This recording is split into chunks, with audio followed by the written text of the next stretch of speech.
October 1307, Friday the 13th.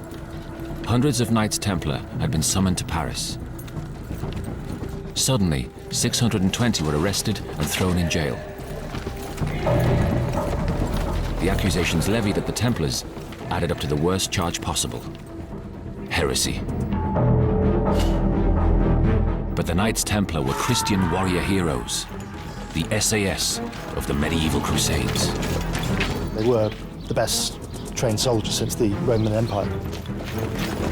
So why were these devout and popular warriors brought to their knees? At last, a secret document, hidden for 700 years, reveals the truth about the greed, politics, and power play that would destroy the most legendary military elite in history.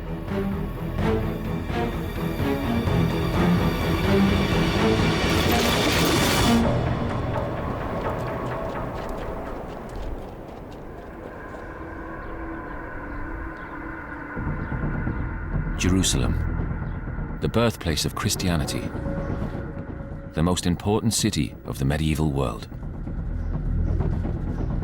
If one takes a map of Jerusalem of the Crusader period, it's depicted as the navel of the world, the center of the world. It was a place of religious tolerance, and Christian pilgrims enjoyed safe passage. But Bernard of Clairvaux described them as strong warriors on the one hand, and monks waging war with vice and demons on the other. A body of men who need have no fear. These men had no dread of death, confident in the knowledge that in the sight of the Lord, they would be his martyrs.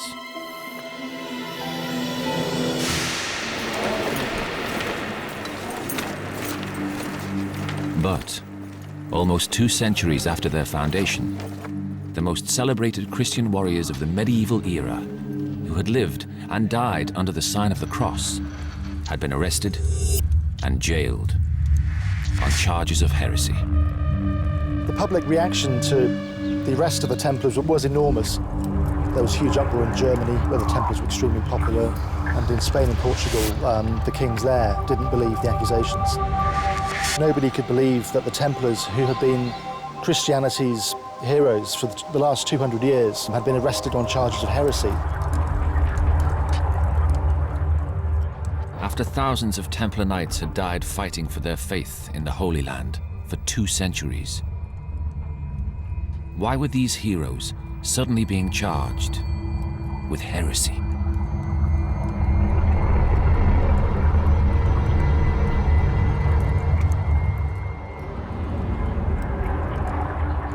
Paris, 1307. The Knights Templar have been arrested by French King Philip IV, charged with heresy after almost 200 years crusading for the Christian faith in the Holy Land. Was there any truth in his accusation? Did the Templars have something to hide? The Templars were incredibly secretive right from the start of their career. Rumours, stories, myths surrounded them. The Templars were keen to hide their activities, especially their source of power and wealth. The order had been quietly formed in Jerusalem in 1119. 20 years after the Christians took the city, a French knight founded the order to protect pilgrims in the Holy Land. So how did they end up with fortresses and churches all over Europe, with a massive power base to rival the European monarchs? Is the answer rooted in the Templars' mysterious reputation as relic hunters?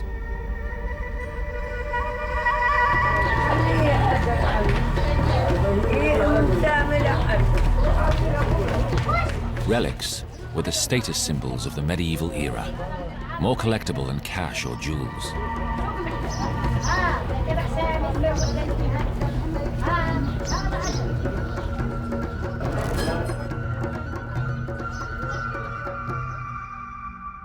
The relics that were of most interest to the medieval collectors came from the Holy Land.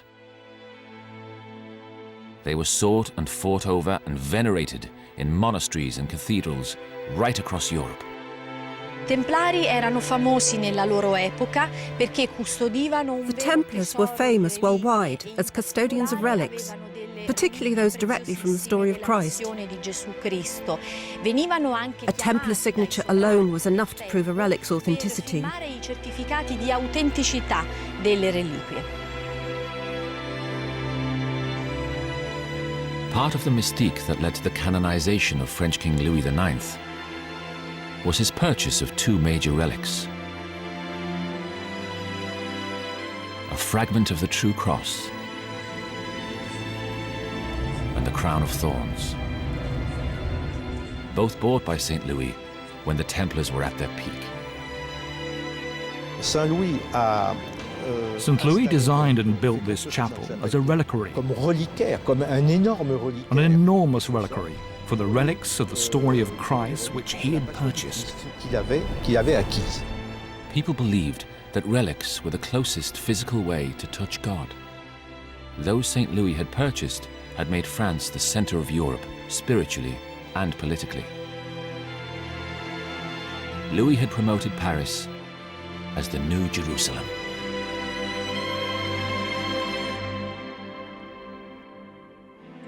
The source of relics from the story of Christ was, of course, Jerusalem, and the Templars' home was at the very heart of it.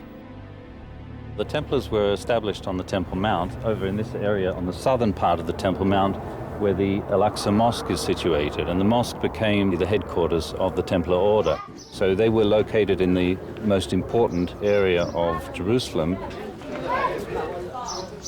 It was also the site of the Jewish temple, believed to have been full of religious artifacts, including Christian relics. There were originally only 9 Templars. How could 9 men possibly provide protection for thousands of pilgrims?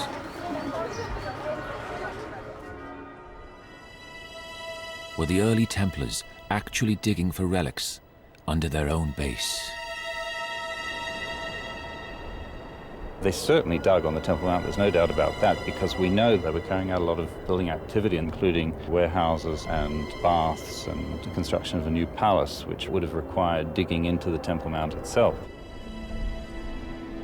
And they may well have dug passages underneath the Temple Mount.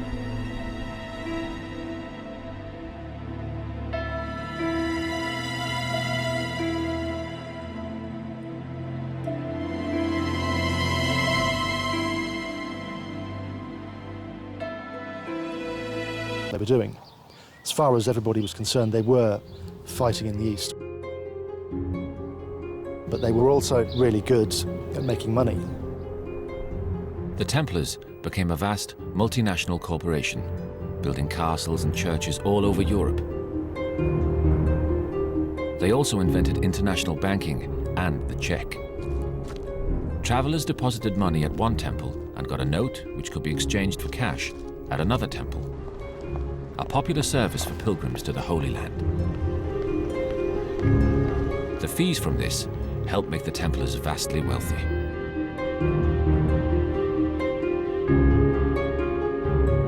The operations in the East were supported by places such as here, their western commanderies, which were farms, all manner of businesses like wineries, vineyards, tanning factories, tile factories.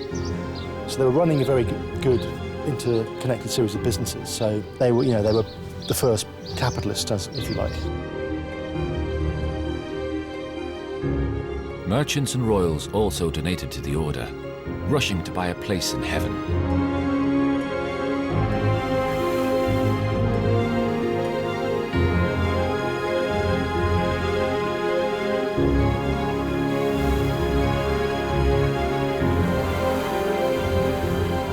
And the Templars were exempt from paying taxes. Powerful and strong, they were the Pope's men.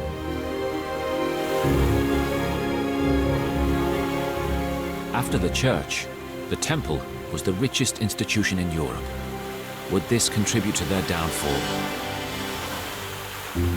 While the Order's banks were getting full, their luck was running out in the Holy Land. 6 more ardent campaigns. It was over. In 1291, the Knights Templar finally abandoned the Holy Land.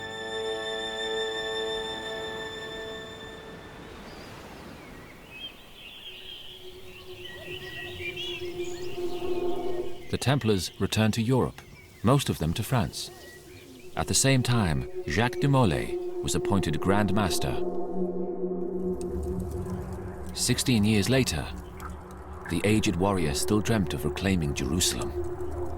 But his order now faced a different enemy, Philip IV, King of France. Philip was the grandson of the great relic collector Louis IX, the Saint King. He was an extremist with a Christ complex. Philip was an incredibly ambitious king, and one of the things that motivated him the most was the desire to be the most Christian king in Europe, and he would stop at nothing to achieve that end. Philippe le Bel, le roi de France, veut faire comprendre ainsi que Philip thinks that as a direct descendant of St. Louis, a saint king, he's therefore the face of Christ on earth. lui, le roi de France, l'image du Christ sur la terre. He's not the king, but Christ himself. Non, c'est le Christ. But the king was in trouble. Philip had been borrowing money from the Templars to help finance his wars against the English, and by 1307 he was desperately short of funds. His kingdom was on the verge of bankruptcy. He needed the Templars' money, and by the beginning of the 1300s, the Crusaders had no reason to exist anymore. Without relevance in the Crusades, the Templars were vulnerable. Their banks were full of Crusader cash, and the king knew it.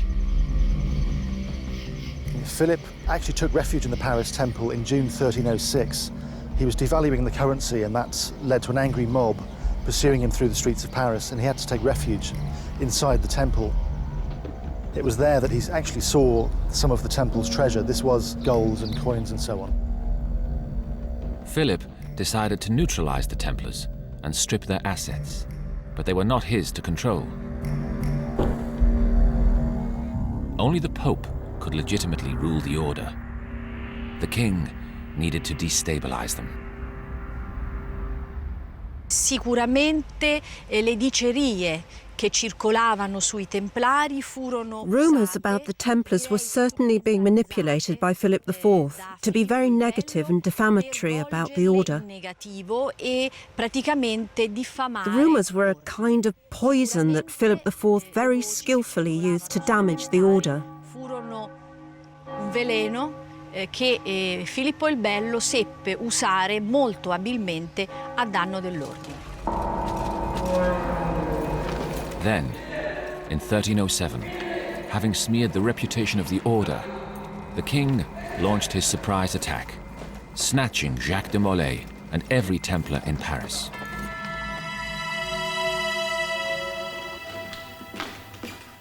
Buried deep in the National Archives of Paris is one of the arrest orders sent across France for use on that infamous Friday the 13th. The king attacked the secrecy of Templar initiations, suggesting deviant behavior behind closed doors. They were accused of financial corruption and sodomy. The Templars were also accused of idolatry, including worshipping a cat. And it all added up to a catastrophic charge: heresy. L'accusa di eresia era devastante. The charge of heresy was totally devastating because the temple was founded to defend the faith, and heresy is betraying the faith. So this charge had the power to destroy the temple order. L'ordine del Tempio. Templar chief Jacques de Molay was slammed with 104 charges of misconduct and heresy. He had given 42 years devout service to the order. Surely Philip's charges couldn't stick.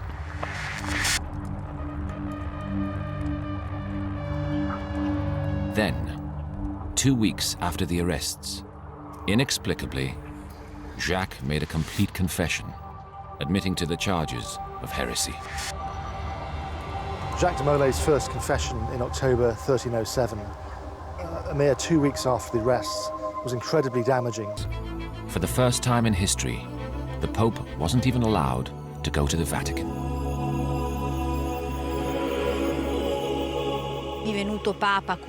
Pope Clement V wanted to go to Italy to the Vatican because he would have been safer there, but he was always stopped. The King of France kept him as a kind of hostage in his kingdom. Il re di Francia lo tenne come ostaggio. But the Pope had one final lifeline that could save the Templars. Obliged to investigate any confession of heresy, Clement managed to turn Philip's attack into a papal inquiry.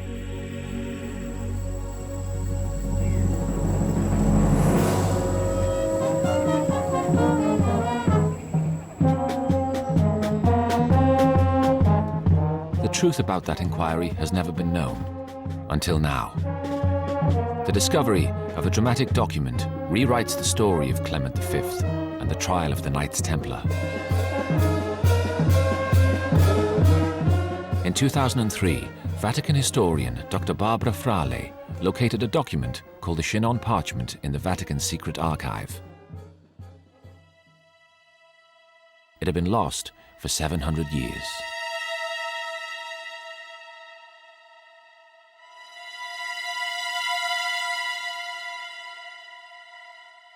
The Chinon Parchment is the original document of an inquiry run by a commission of cardinals on the Grand Master of the Temple and the other major figures in the order.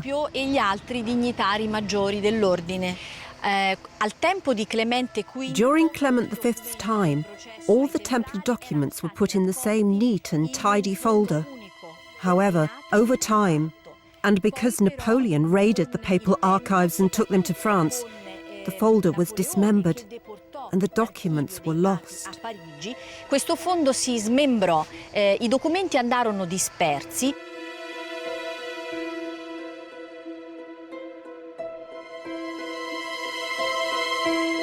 The Chinon Parchment reveals shocking behavior at the heart of the order. At the start of the Pope's Templar inquiry, 3 of Clement's cardinals had gone to Chinon prison.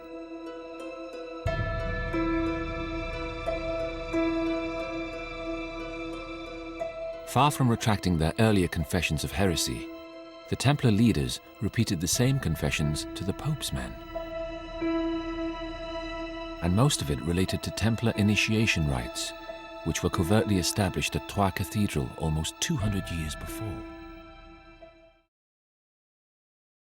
Geoffrey de Charny described how the brother who performed the ceremony took him aside within the same chapel and showed him a crucifix with an effigy of Christ and told him that he should not believe in the crucified, but should in fact denounce him. Hugh de Parot confessed that the Templar initiation ceremony involved disowning Christ and spitting on the cross. Jacques de Molay repeated the confession he had given to the king, saying that the receptor showed him the cross and told him that he should denounce the God whose image was depicted on that cross, and that he should spit on the cross, which he did.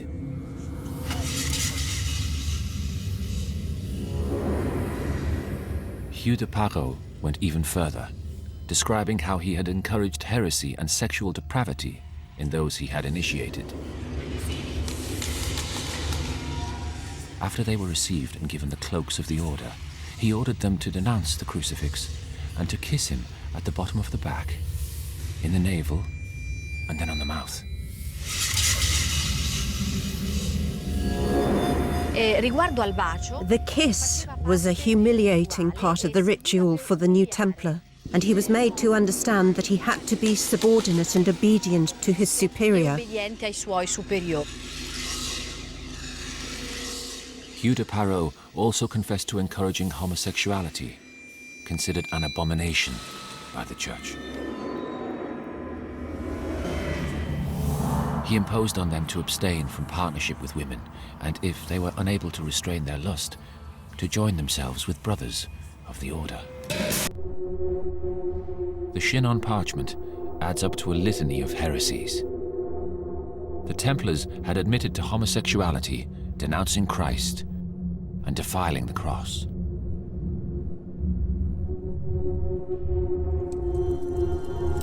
The Templars' first confession after arrest had been tortured out of them by Philip IV. But had the Pope's men done the same?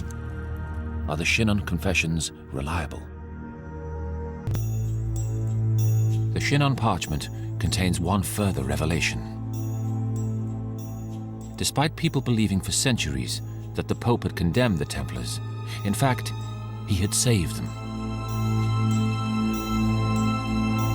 If the Pope had the slightest suspicion of real heresy, he would never have allowed them to receive the communion.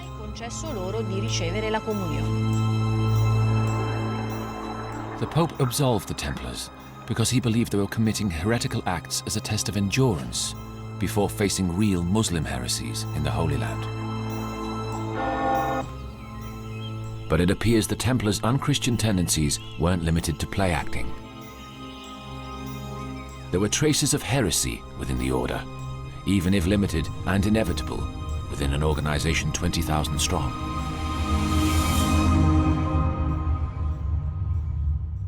On the walls of the prison at Chinon, Templar prisoners left behind odd graffiti.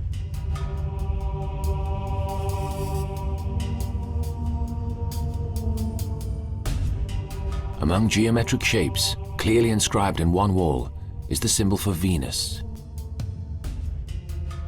a pagan Roman goddess. A flower emerging from a heart on another wall suggests reference to Aphrodite, the Greek goddess of love. Those two goddesses themselves are pagan. To have any sort of appreciation of pagan culture is definite heresy in the eyes of the Church. Part of the prosecution had rested on the charge of worshipping a graven idol, a severed head called a Baphomet. One of the many rumours about the Templars and the Temple Mount is that they found a relic under the mount, one of which is said to have been nothing less than the embalmed head of John the Baptist. If the Templars were indeed worshipping the Baphomet, then that was a seriously heretical accusation. Away from sinister inscriptions and severed heads, it appears Templar behavior Philip IV blackmailed the Pope.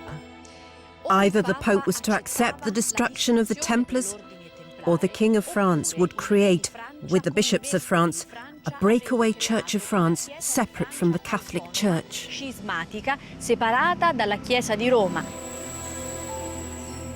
It was the trump card, a battle between the King and Pope for religious power in Europe.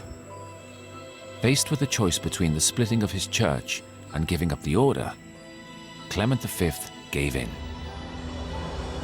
Despite having absolved the Knights Templar, he sold them down the river. In a final act of betrayal, he abolished the Order of the Knights Templar in March 1312. The showdown was about to see one final twist, and a crushing disappointment for the French king.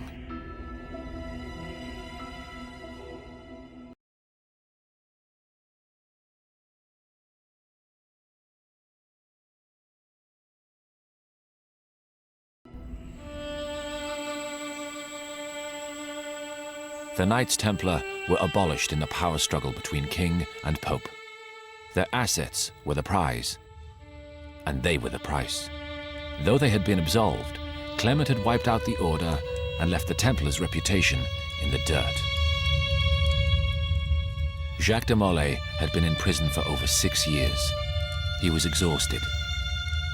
Before the old man could be forced to restate his confession publicly and condemn his whole life's work, he withdrew the confession, throwing the Pope's absolution back in his face.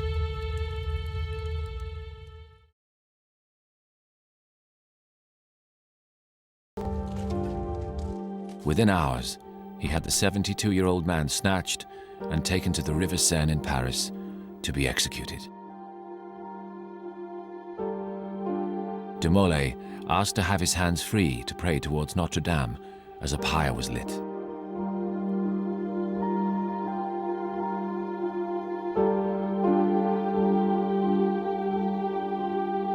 But the old warrior had left behind one last Parisian mystery.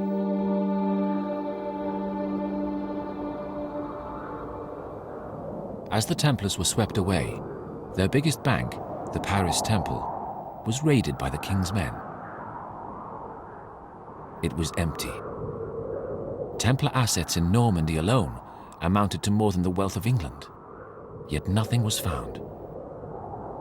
Philip IV's destruction of the Knights Templar had all been for nothing. Around the time of the arrests, the Templar fleet here in La Rochelle disappeared. No one's ever been able to ascertain how many boats there were here, what they contained, but they completely vanished off the face of the earth. Did the Knights Templar actually get the last laugh after all? The best place for fleeing Templars and their treasure was Scotland, where Robert the Bruce protected them. But to this day, nothing has ever been found. Many Templars were accepted into an older, rival order, the Knights Hospitaller. Before the arrests, the Pope had suggested the merging of the two.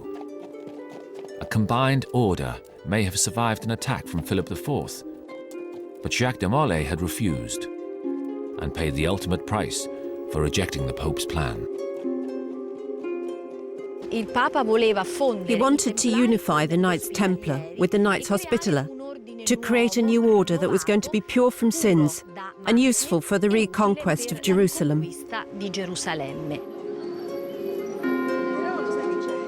The Hospitallers became the real untouchables and are still in existence today. Based in Rome, with observer status at the United Nations, it is the world's oldest charity. Like the Grail, Jacques de Molay's final prophecy echoes through time.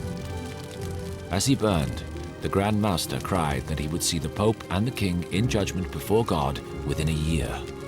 Philip IV and Clement V were dead within 8 months, leaving alive only the powerful legend of the Templars. Destroyed for their wealth, mysteriously haunted by the Holy Grail for 2 centuries, and ultimately betrayed by their closest ally, the Pope.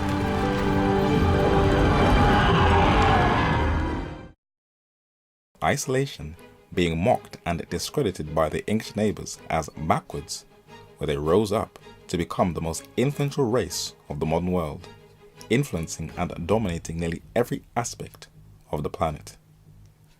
But they would have been insignificant if one man didn't decide to make a bold stand. Have you ever heard of a man by the name of John Knox? He was a 16th century Scottish reformer, a very controversial figure.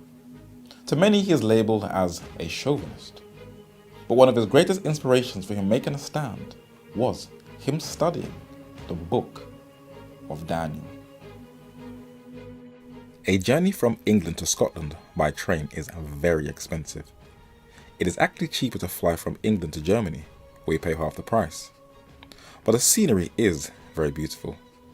But as you arrive in Scotland's capital city since the 15th century, Edinburgh, the home of the Scottish Parliament, when you come out of the station and take a left, you'll walk up a long flight of stairs. If you are unhealthy, good luck. As you take a left at the top of the stairs and walk through an underpass, within 5 minutes from the station, you will see St. Giles Cathedral, also known as the High Kirk of Edinburgh. It is known as the central place of worship of the Church of Scotland in Edinburgh. Inside the building, it is huge, and it was once the headquarters of the father of Presbyterianism, John Knox. This statue of him presents him as a man who was huge in stature, but contemporary accounts of his day tell you that he was actually quite short. But a man nicknamed the Thundering Scot had a will of steel, and his bold stand was to greatly influence not only the landscape of Europe, but the entire world. But being a lone soldier does come with a price. In his early career, he was kidnapped by a French invasion of Scotland, and was a prisoner and a slave in fetters in France for 2 years until he was rescued. And there were apparent death threats and assassination attempts on his life. Though his beard could pass him as a modern-day Islamic imam, this man made a stand when there was no free press, no free platform, and no organ. The only way to defend your cause was via the church pulpit. And John Knox was standing in the middle of a very intense period of human history, the transition from the age of feudalism and the coming age of liberty. And he was one of many who was to play a key and pivotal role that brought about that change. But what inspired him to make that stand? Patrick Hamilton on the right and George Wishart on the left were two of many martyrs in Scotland. They were killed. Why? Because they put the authority of the Bible above the authority of the Catholic Church. That was a state crime. It was John Knox's close friend George Wishart whose death had the greatest impact on him. Wishart's arrest, trial and execution at the age of 33 was ordered by Scottish statesman David Beaton, the most powerful figure in that nation, nicknamed the Cruel Persecutor. He was the Archbishop of St. Andrews, Lord Chancellor of Scotland, and the last Cardinal Legate of Scotland, prior to the Reformation, being the first Scotsman to be raised in that position. He had 8 children with his mistress, and was an implacable opponent of the Reformation. But he was murdered by men who wanted to avenge George Wishart's death, and his mutilated body lay hanging from St. Andrew's Castle for months. John Knox was to learn from these deaths, and he aligned himself and worked within the birthplace of the Reformation, his sister country, England. Off Westminster Bridge is the famous St. Thomas's Hospital that was refounded by a young man who was nicknamed the Young Josiah by the English reformers, King Edward VI, who wanted to reform England, and he appointed John Knox. John Knox became a chaplain in Westminster Cathedral and in Hampton Court Palace, the home of the Tudor monarchy. When King Edward VI continued and elaborated on his father's 1534 separation of England from Papal Rome. Knox was to be a part of that work, where he ministered in Berwick-upon-Tweed, Newcastle, Kent and London, and left his mark on the Church of England, being a chief foster father of English Protestantism, who shaped the Articles and contributed to the Book of Common Prayer. But the young king's life was cut short. He got an illness and died at the young age of around 15 or 16. And though he tried at all costs to exclude his sisters from being his successor to the English throne, his older sister, Mary Tudor, was to turn England into a bloodbath during her 5-year reign by setting alight all those who put the word of God above the authority of the Catholic Church. John Knox fortunately fled the country in 1553 to France.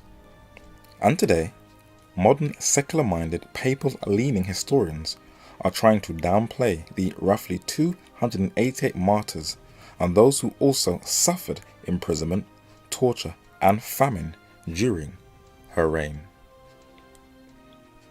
English reformer and editor of Matthew's Bible, John Rogers, was the first Protestant martyr during Mary's reign. He was followed by other Protestant ministers, from left to right, Hugh Latimer, Nicholas Ridley and Archbishop Thomas Cranmer. The blood of the martyrs is the seed of the church, and they did not die in vain. In Smithfield in London was the beginning of martyrdom, and St. Bartholomew's Hospital on its wall is a monument dedicated to the Smithfield martyrs, and the name that is engraved at the top is John Rogers, who was martyred in 1555. Not far from that monument is the Church of the Holy Sepulchre, known as St. Sepulchre without Newgate, and his name is also written at the top as vicar and first Protestant martyr. In Oxford is a monument as can be seen in the centre of the road, and at its top on the steeple are the martyrs Thomas Cranmer, the Archbishop of Canterbury, Nicholas Ridley, Bishop of London and Westminster, and Hugh Latimer, chaplain to King Edward VI. Their names are engraved on the monument, but why were they martyred? It tells you. To be burned, bearing witness to the sacred truths which they had affirmed and maintained against the errors of the Church of Rome. But their fellow reformer John Knox is sadly being undermined, and is presented to the public as an unbalanced, fanatical killjoy who brutalized the young teenage queen, Mary, Queen of Scots. The play in the Royal Lyceum Theatre in Scotland is called Glory on Earth, and it ran from the 20th of May to 10th of June 2017. And as you listen to the responses from the crowd, Knox is ridiculed, and one journal said that it is a call to arms for young women everywhere. The Roman Catholic Church has an absolutely cunning and clever way of making herself look like the victim of history.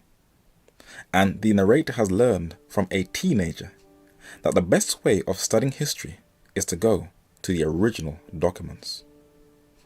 On a road called Seething Lane in London still stands a house that was once the centre for gathering intelligence for the English government.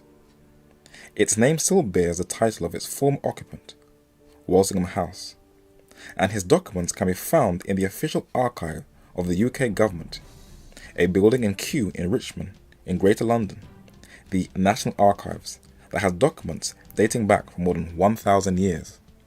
And a handful of them belong to Sir Francis Walsingham, the Principal Secretary of State to Queen Elizabeth I, known as her spy master, who is the godfather of modern-day intelligence and the secret services. He was a skilled diplomat whose knowledge of languages, French, Italian and Latin, and his recruitment of people from Cambridge and Oxford, nurtured the art of espionage and the questionable and controversial black art of psychological warfare, where he had the tools and techniques for making and breaking codes, and he was kept well informed on contemporary international politics. A book was published in 2006 titled Elizabeth Spymaster by a highly respected OBE British historian, Robert Hutchinson that is well documented and gives us a picture of the vast intelligence apparatus of Sir Francis Walsingham. An excerpt of it says that Sir Francis Walsingham changed the course of European history. His new network of intelligentsias was nearing full operational capability by 1580. He now had agents based in 12 towns or cities in France, 9 in Germany, 4 in Italy, 3 in the Low Countries, 4 in Spain, and others within the huge Turkish Empire in Algiers, Tripoli, and Constantinople. 8 years after his death, his reputation as a clever and devious spymaster lived on. He outdid the Jesuits in their own bow, that is, at their own game, and overreached them in their own equivocation. David Lloyd, the 17th century English biographer, wrote admiringly in his State Worthies. Many look at the fast-paced action-packed British intelligence flicks, mesmerized by the plots and intrigued by the storylines, but most are totally unaware that British intelligence that consists of MI5 and MI6 was developed in the 16th century to protect the realm and to counter the deadly Catholic plots that were mostly spearheaded by Western Europe's once most deadliest foes, the Sons of Loyola, the Jesuits.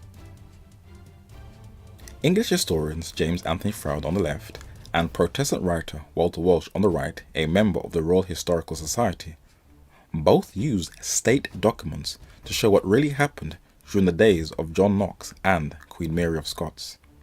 And in the National Archives in Kew are a number of well-preserved documents that details who Mary Queen of Scots was, and she definitely was not innocent, but sinister and dark. It is clear one of Walsingham's tasks was to review seditious books that were compiled by the Jesuits, and in 1577, May the 28th, it was discovered that Mary, Queen of Scots, was working with the Jesuits, one of many plots that were detected. John Knox's name is only mentioned a couple of times in the British State Papers as a licensed preacher under the leadership of King Edward VI, but most are unaware that he collaborated with the English government and shared intel with Queen Elizabeth I and Lord Burleigh about a rumoured Franco-Spanish invasion and takeover of the British Isles, and to make by force Mary Queen of Scots monarch of both Scotland and England. In the 1973 edition of the Encyclopaedia Britannica, volume 13, under John Knox it reads that in Scotland, matters reached a crisis in the spring of 1559. At this juncture, Henry II of France died and power fell into the hand of the Guises, the brothers of the Queen Regent and uncles of the young Queen of France, Mary, Queen of Scots. Strong French intervention in Scotland was now assured in furtherance of the Guise plan to displace Elizabeth and to unite France, Scotland and England under Francis II of France and Mary. A French victory in Scotland would place Elizabeth and England in grave peril. If not for religious, then for political reasons, it behoved England to make common cause with the Scottish Reformation. Knox lost no opportunity of driving this fact home to William Cecil, afterwards Lord Burleigh, and Elizabeth. The autumn and winter of 1559 saw the Scottish Protestants in desperate plight. Only Knox's superhuman exertions and indomitable spirit kept the cause in being. In the blackest hour, his great sermon at Stirling put fresh heart into the despairing Protestant leaders and saved off irrevocable defeat. On Knox's resolution alone in those months hung the fate not only of Scottish Protestantism, but of Elizabeth England and perhaps of the Reformation throughout Europe. John Knox was a serious brother. Both himself and Walsingham's painstaking endearing efforts saved Europe of being gobbled up by a complete Roman Catholic takeover by the Franco-Spanish armies. John Knox believed that the confiscated property of lands and houses that were once owned by the Catholic Church in Scotland should be equally distributed to provide for the poor and the needy. But a greedy elite thwarted his plans, and he was very upset. Along with other church ministers, John Knox compiled the Book of Discipline that outlined an elaborate educational scheme from parish school up to university, compulsory for all and free to the poor, where a peasant child, both girls and boys, can get access to education, and not just the nobility and the elite. And he believed not the state, but the church should finance this venture. John Knox, unlike other reformers, was not born into privilege, but from humble beginnings. But he was assisted by some of the nobility. One of them, before his untimely assassination, was James Stuart, the Earl of Murray, Regent of Scotland, and the half-brother of Mary, Queen of Scots. This is how John Knox wanted to reform Scotland.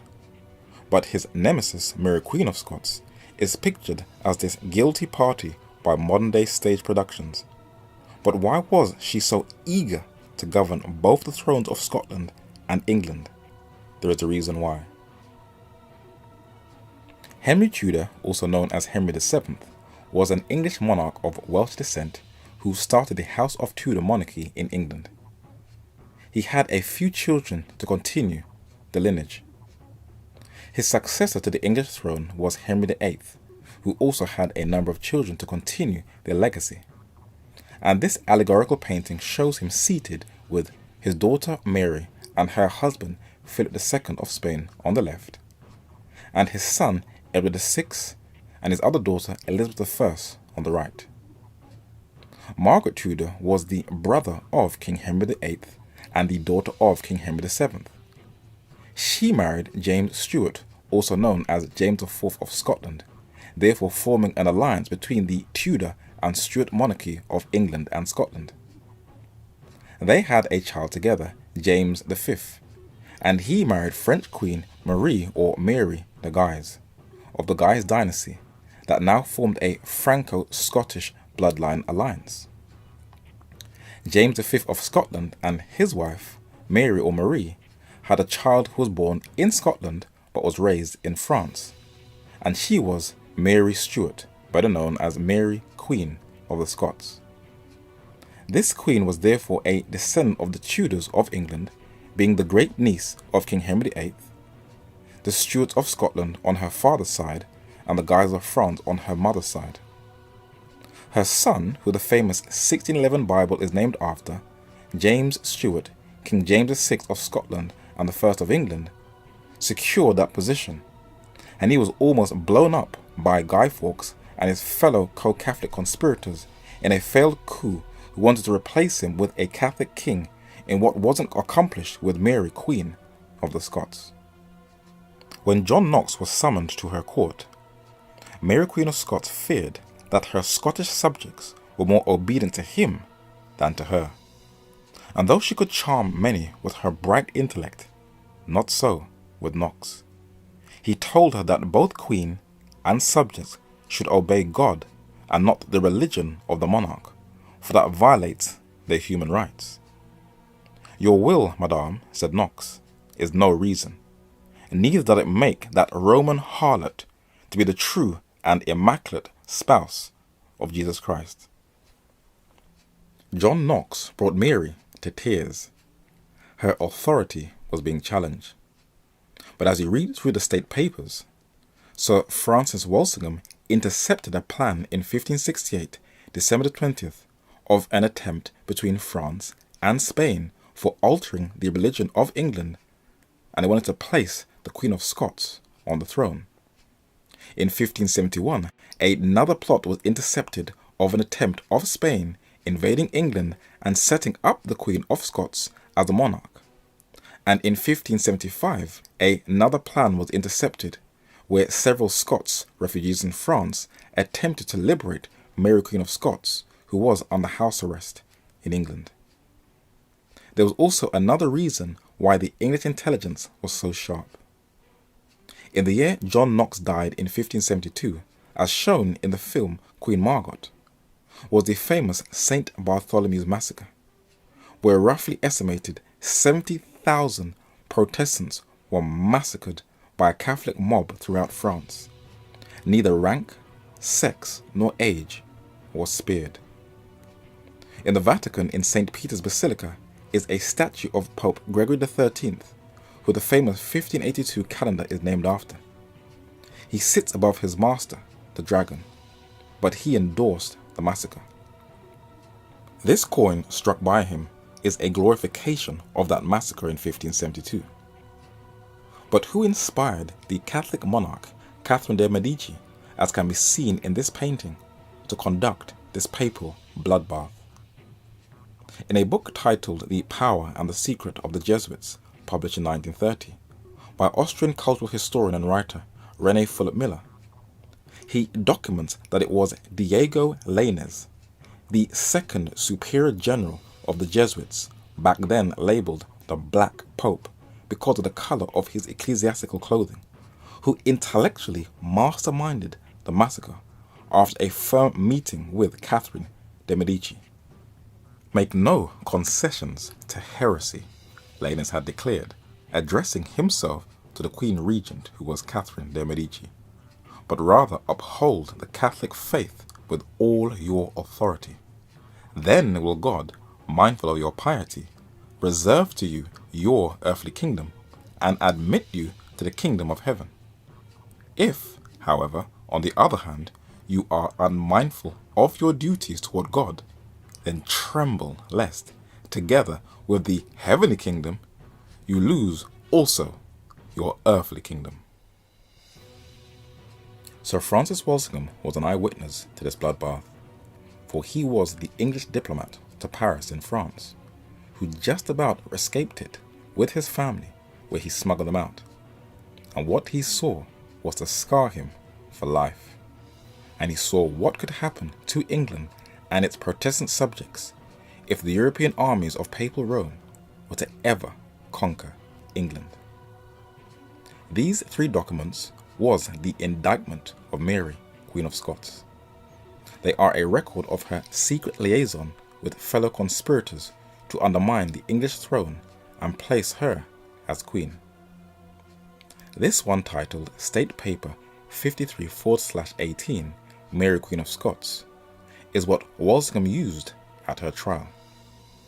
It was a letter Mary wrote to Anthony Babington of 6 gentlemen who were assigned to kill Queen Elizabeth I.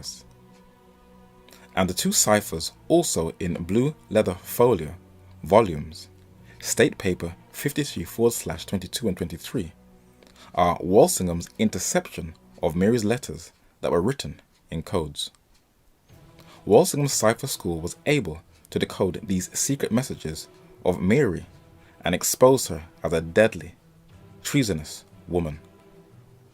She was executed for her crimes against the state, and her body still lies in Westminster Cathedral, in a well-preserved coffin at the back. But it was John Knox who first hindered her plans. But what was the impact he left in Scotland? Writers like John Lorenz von Moschim, the German Lutheran church historian, preserved his legacy in his famous work, An Ecclesiastical History. Philip Schaff, the Swiss-American German-educated Protestant theologian, also preserved John Knox's legacy in his History of the Christian Church.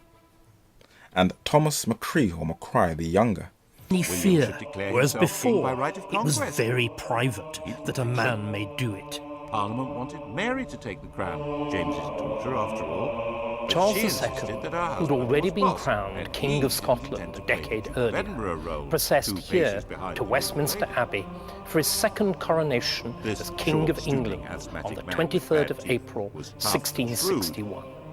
It was St. George's Day, and everything was done to restore the traditional forms. In the The end, king even revived the eve of coronation procession from the Tower to Westminster, which had been dispensed with by his father and grandfather. The procession took over 5 hours to pass and was of unparalleled magnificence, as was the coronation. All the ancient robes and regalia, which had been deliberately destroyed after the abolition of the kingship, were lovingly recreated as far as possible to the old dimensions and forms. The service followed the text used for his father and grandfather, and at the ensuing coronation banquet held in Westminster Hall, the king's champion flung down his gauntlet in the traditional challenge to fight in single combat any who would deny or gainsay the claim of Charles II to be rightful heir to the imperial crown of England. It was almost as though the Civil War, the Republic, and the Protectorate had never been.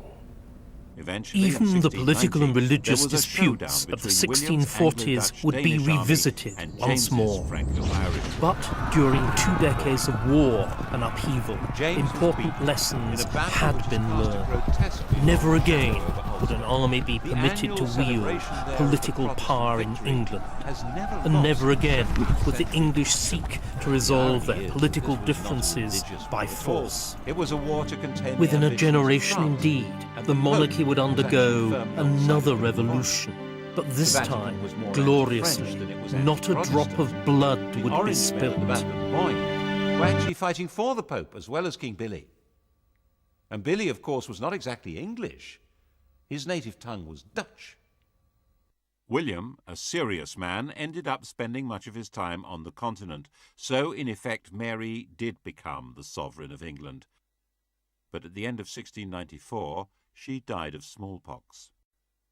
England was now in effect ruled by an oligarchy through Parliament. The king had a role, but by no means a commanding one.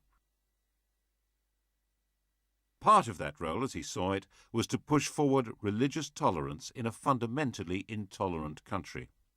Another part was to smash the French, who were obviously a danger to everyone and everything. Tolerance does have its limits.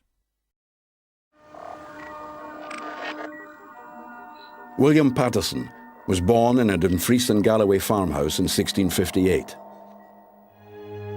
He left Scotland aged 17 to seek his fortune in the Caribbean. By the 1690s, he was established as a rich and successful stockbroker operating in London's coffee houses and selling shares in South Seas trading ventures. There's lots of evidence to suggest that he was a very, very good communicator. If you were given a couple of minutes of Paterson's time in a coffee shop or a tavern, he could persuade you to hand over money fairly quickly. The Bank of England was the result of Paterson's vision to establish a state-sponsored trading empire. To fund this, he raised £1.2 million for the government, an unheard-of sum in the 17th century, by selling shares in this new national bank.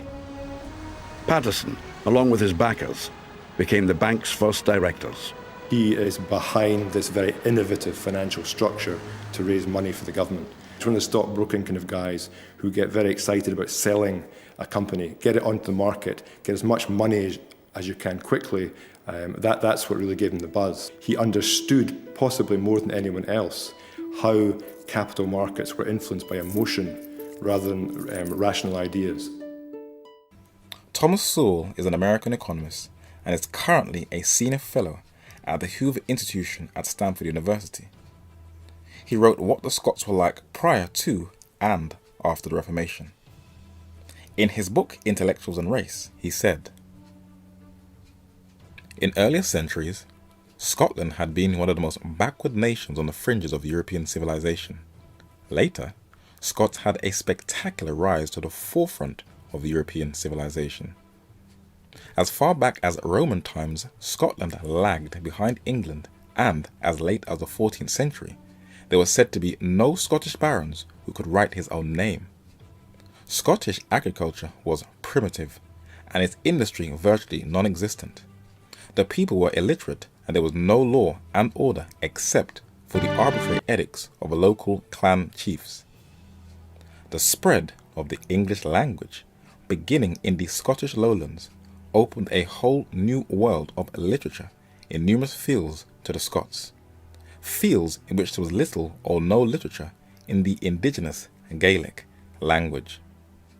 Education caught on so widely in the Scottish lowlands that they had compulsory education before England did, and developed the most extensive system of schools in Europe, and that was down to John Knox.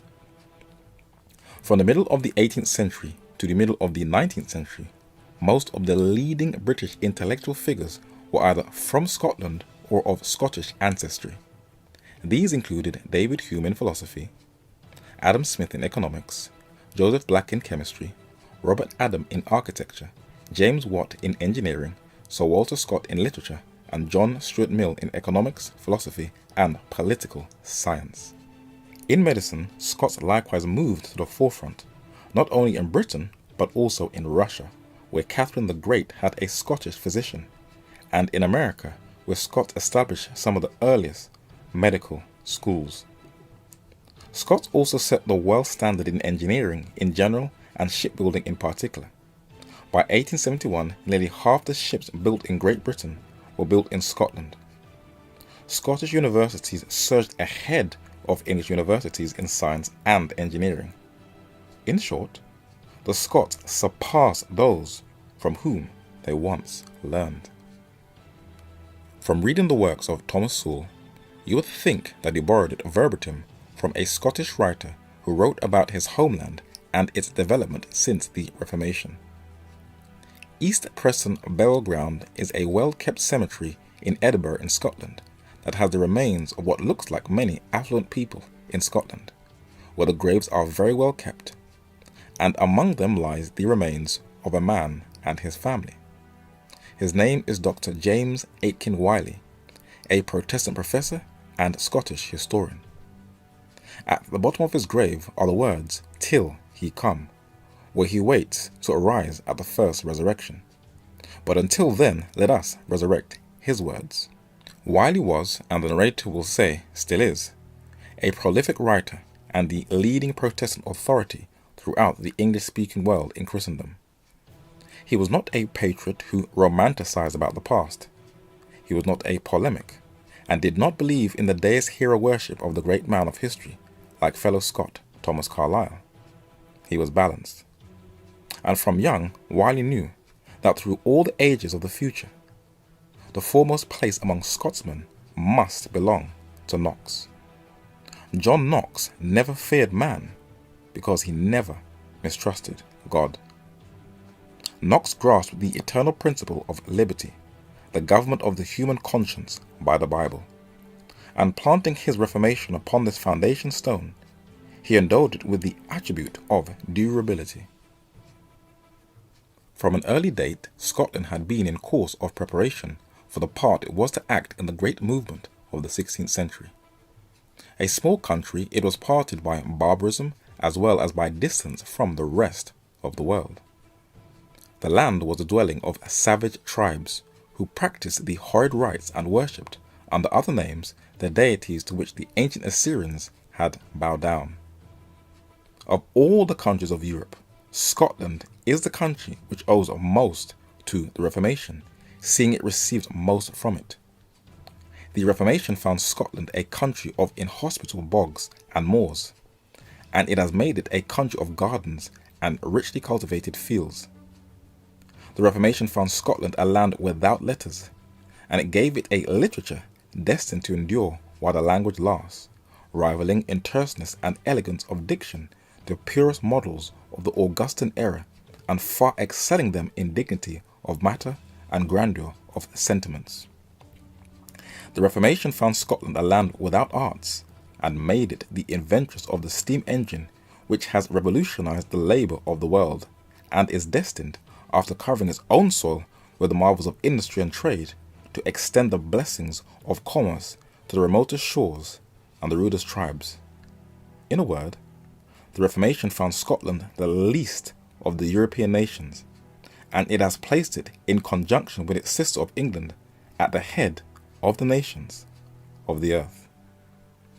This well-researched book, How the Scots Invented the Modern World, by Arthur L. Herman, an American popular historian, that was published in 2001, is the only known modern work that credits John Knox as developing the Scottish culture, whereby most historians credit Scotland's greatness to the Enlightenment period of the 1700s. King James VI of Scotland and the first of England's tutors were some of the best minds in Scotland. Scottish historian George Buchanan, on the left, was a Protestant and known as Scotland's greatest humanist. He was educated in Paris, France, and was a tutor to the young king. And Sir Peter Young, on the right, was also a Protestant. He was a Scottish diplomat who studied under Theodore Beza in Geneva, Scotland. He was also a tutor to the young king. John Napier, the 8th Laird of Merchiston, was also a Scottish Protestant. He was a mathematician, physicist, and astronomer. He wrote a commentary on the Book of Revelation published in 1593, and like John Knox, identified the papacy as the harlot of Revelation chapter 17. But he was also the discoverer of logarithms that revolutionized mathematics from the 17th century to this day, from his 1614 publication that he spent over 20 years devising. Both the knowledge of science, math, and the Bible were interchangeable at that time period, and one Scot made some very serious contributions. Alexander Cruden was a Scottish author who made one of the earliest concordances of the Bible. In Camden Passage, a small alleyway in Angel in North London, is where he lived and where he died, and there is a monument just above this restaurant on the top left, where it describes him as a humanist scholar and intellectual, a tutor-appointed bookseller to Queen Caroline in 1737, who compiled the concordance of the Bible.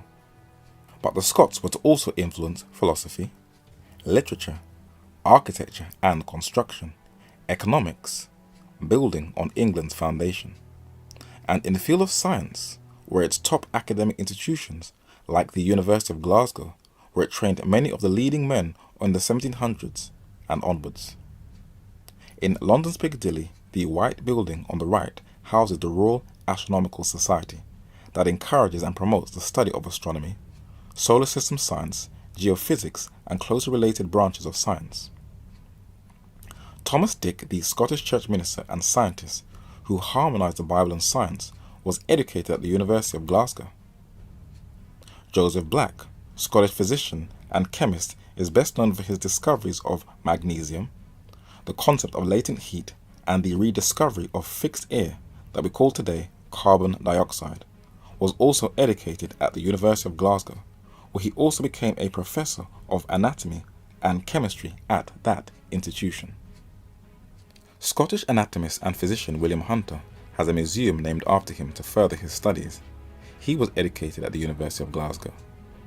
His younger brother, the surgeon John Hunter, though not educated in Glasgow but in London, also has a museum named after him in London for his contributions to science. In London's Embankment is an architectural work that was designed by a Scot. This neoclassical style of building is called Somerset House on London's Waterloo Bridge. Overlooking London's River Thames, it is also the campus of London's King College. It was designed by Swiss-born Scottish architect Sir William Chambers, a member of the Swedish East India Company, the Royal Academy, and the architectural tutor to the young Prince of Wales, later King George III. But he had a rival. It was Robert Adam, who transformed the art of building in the modern world, and this Scot was to also have an impact on modern architecture. There is a road named after him by the Wallace Collection behind London Selfridges, and the house where he once lived still has a plaque bearing his name. It is on a road called Fitzroy Square, and he was one of the men who reintroduced neoclassical architecture into Britain. And in the field of finance, when you come out of Bank Station in London's famous Square Mile, there is a building designed in neoclassical architecture. It is the headquarters of the Bank of England, the central bank of the United Kingdom, the second oldest central bank and the 8th oldest bank in the world, that was set up in 1694 for the benefit of English merchants in the 17th century after a terrible naval defeat from the French on the 10th of July 1690 on the English Channel at the Battle of Beachy Head, that would inspire England to build a powerful Royal Navy that would help in the development of trade, agriculture and industry, and the newly developed economic system of trafficking in slaves that contributed greatly to the build-up of the finances of the British Empire. Slave traders and bankers badly needed credit, so the merchants became the bankers of the slave trade, where the Bank of England governed the whole system of commercial credit. But who was one of its chief co-creators? William Paterson, a Dumfriesshire Scot, was a man who had drawn up the original proposal for the Bank of England. Another Scot, a convicted murderer and economist, John Law, set up a bank in France, the Banque Générale, that could issue paper money or banknotes. He was responsible for the Mississippi Company bubble that financed the monopoly and expansion of the French Empire. Another Scottish economist, Adam Smith, famous for the work Wealth of Nations, that has played one of the major contributions to economic and political theory, laid the foundations of classical free market economic theory, and he was also educated at the University of Glasgow. What about modern trains and rail travel? How did the modern world get to reach their destinations in rapid time? In London's Science Museum are many inventions that are dedicated to the history of rail travel. Both Thomas Sewell and James Aiken Wiley are clear that it was the Scots who started rail travel, but it was developed from the English. This is the workshop of James Watt, the Scottish inventor, mechanical engineer and chemist, educated at the University of Glasgow, who developed the steam engine that has impacted modern travel. He was a fellowship at the Royal Society of both London and Edinburgh, and the London Independent says that his workshop changed the world. And the Guardian said that James Watt changed history and the future of our planet. But it doesn't stop there. Most of us, not all, for there is a lot of poverty out there, possess a mobile cell phone. And modern smartphones are like computers, where you can pay bills, take pictures, watch a documentary, film, or the news, make a call, and the list goes on. But who is responsible for this invention? Scottish inventor Alexander Graham Bell is credited with patenting the telephone. But there seems to be a very heated discussion of recent times, for Americans are claiming that he stole it from them. What about the television?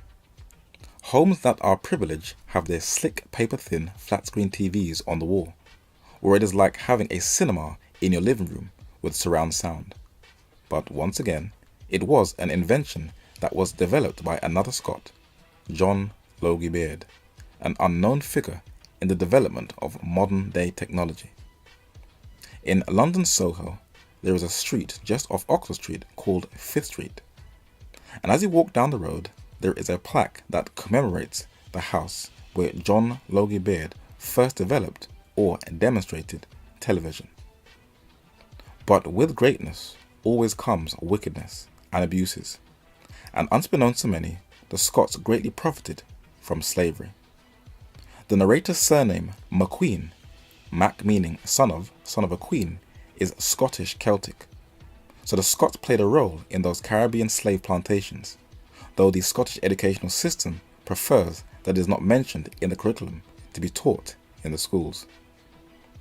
Thomas Carlyle, the Scottish historian and philosopher, whose statue stands in Chelsea, saw the slave trade as a fully justified act, embracing the racist ideas of the other Scots, David Hume and John Hunter. And he shared his views with another Scot, whose statue is in Embankment Gardens, John Stuart Mill, a proponent of utilitarianism. He inherited a lot of his ideas from his father.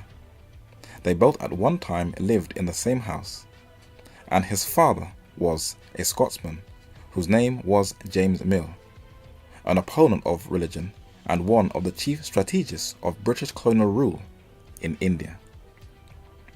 When Britain ruled India, the jewel in the crown it was called, they left some very bad scars, famines, massacres, and by the time India got its independence in 1947, over 90% of the population were illiterate.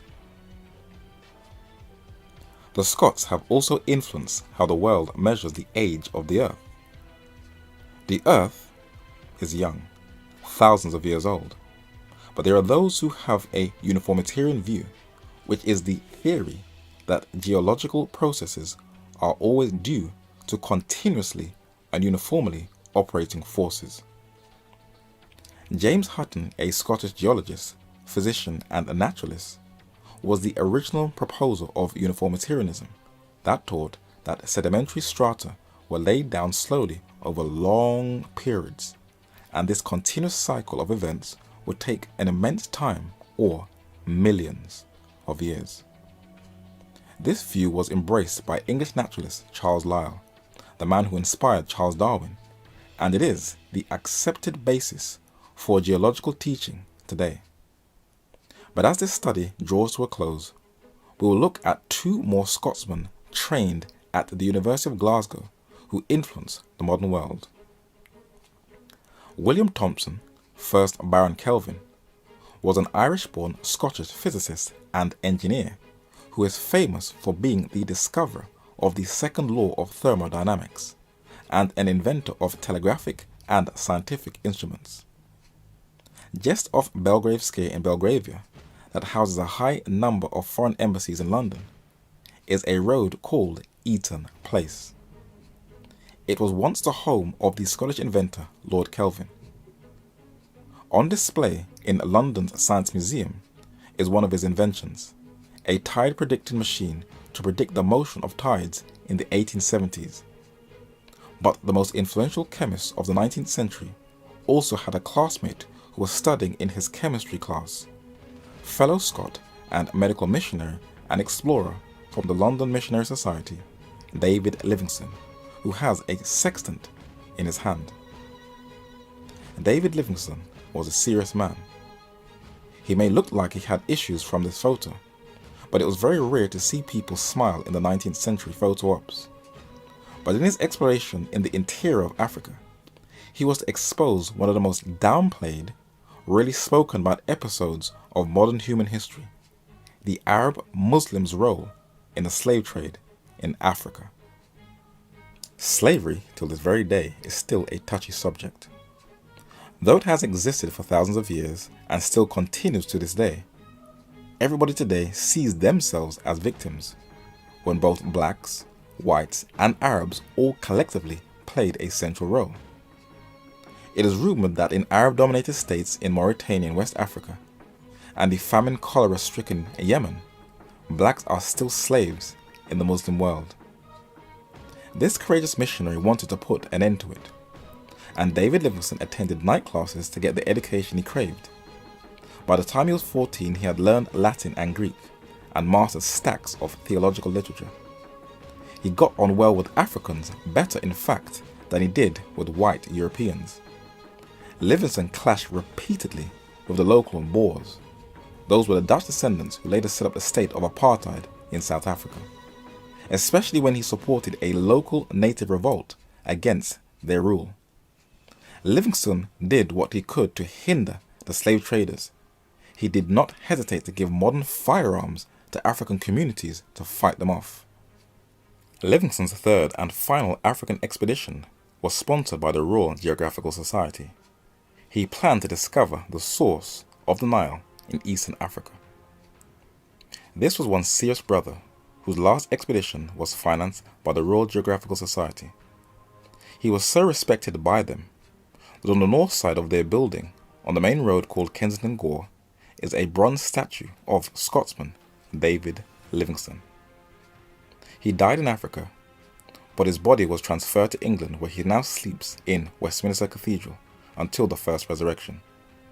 But his children, his daughter and his son on the left, his son seated and his daughter standing, still continued in bettering race relations, as can be seen in this photo that was taken in Nottingham. But none of these accomplishments of the Scots would have been possible if John Knox did not make a bold stand. Behind his church in a parking lot are his remains, under number 23. Many feel this greatly discredits him, but like Livingstone and others before them, these all died in faith, not having received the promises, but having seen them afar off. John Knox was to preserve many of his theological and prophetic beliefs that he committed to his two secretaries, that many reformers and churches in succeeding centuries in the English-speaking world were to continue to expound upon in their prophetic discourses of where they were in time. Knox preserved it in his The History of the Reformation of Religion within the Realm of Scotland that was published between 1559 and 1566. At Easter, after Anno 1547, came to the castle of St. Andrews John Knox, and so the next Sunday was appointed to the said John to express his mind in the public preaching place, which day approaching, the said John took the next written text in Daniel, the 7th chapter, and made a short discourse of the 4 empires, the Babylonian, the Persian, that of the Greek, and the 4th of the Romans. In the destruction whereof rose up that last beast, which he affirmed to be the Roman Church, for no other power that ever hath yet been do all the notes that God hath showed to the prophet appertain, except to it alone, the man of sin, the Antichrist, the whore of Babylon. And what will this power attempt to do? And shall speak great words against the Most High, and shall consume the saints of the Most High, and think to change times and laws, and they shall be given into his hands until a time, and times, and dividing of time. This was John Knox's expose of Daniel chapter 7. Unfortunately, the Banner of Truth 1982 and 1994 reprint edition edits out the 4 kingdoms in Daniel chapter 7. Whether it's deliberately or by mistake, the narrator cannot say. But that is why the narrator only deals with originals. John Knox left his mark on the planet, both in the religious world and in the secular world. And even though there are those who are trying to eclipse his legacy, it was the martyrdom of his close friend George Wishart and his study on the book of Daniel that shaped his worldview and steered his path towards reforming a state.